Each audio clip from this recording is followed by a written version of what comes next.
আবারও জানবো খাগড়াছড়ির বন্যা পরিস্থিতি। কিছুক্ষণ আগে বিস্তারিত জানিয়েছেন নুরুসসাফা মানিক। স্মরণকালের যে বন্যা বয়ে গেছে খাগড়াছড়ির উপর দিয়ে, সেই বন্যায় কিন্তু ব্যাপক ক্ষয়ক্ষতি হয়েছে। পানি নেমে গেছে গতকাল থেকে। পানি নামার সাথে সাথে কিন্তু যে ক্ষত চিহ্ন সেটি কিন্তু আস্তে আস্তে ফুটে উঠছে। আমি এখন আছি খাগড়াছড়ি পৌর এলাকার ৯ নং ওয়ার্ডের কালাঢাবা ফুটবিল এলাকায়। এই এলাকায় কিন্তু গেল ২ দিন যে প্রবল স্রোত ছিল, সেই স্রোতে কিন্তু বন্যার পানিতে এখানকার যে গ্রামীণ অবকাঠামো ব্যাপক ক্ষয়ক্ষতি হয়েছে। সড়ক তলিয়ে গেছে, সেতু ভেঙে গেছে কিছু কিছু জায়গায়।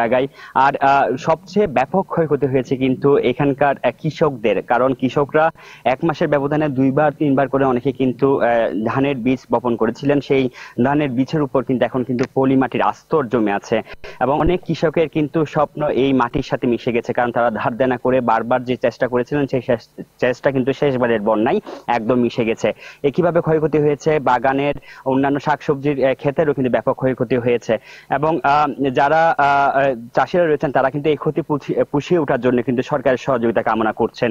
এর পাশাপাশি একটি বিষয় জানিয়ে রাখি, সেটি হলো সদরের পাশাপাশি কিন্তু দিঘিনালা, পানছড়ি, মহালছড়ি, মাটিরাঙ্গা, রামগড়ে কিন্তু ব্যাপক ক্ষয়ক্ষতি হয়েছে এবং বন্যার পানি নামার সাথে সাথে কিন্তু এই ক্ষয়ক্ষতিগুলো আস্তে আস্তে বেশি উঠছে এবং মানুষের যে হাহাকার সেটি কিন্তু দিন দিন বাড়ছে। এর জন্য হাহাকার হচ্ছে, মানুষের বিশুদ্ধ পানির জন্য হাহাকার হচ্ছে। যারা ক্ষতিগ্রস্ত রয়েছেন তাদেরও কিন্তু এখন চাহিদা যাতে সরকার তাদের পাশে দাঁড়ায়। এ ছিল আমার কাছে খাগড়াছড়ি থেকে বন্যা পরবর্তী বিষয়ে খবরাখবর।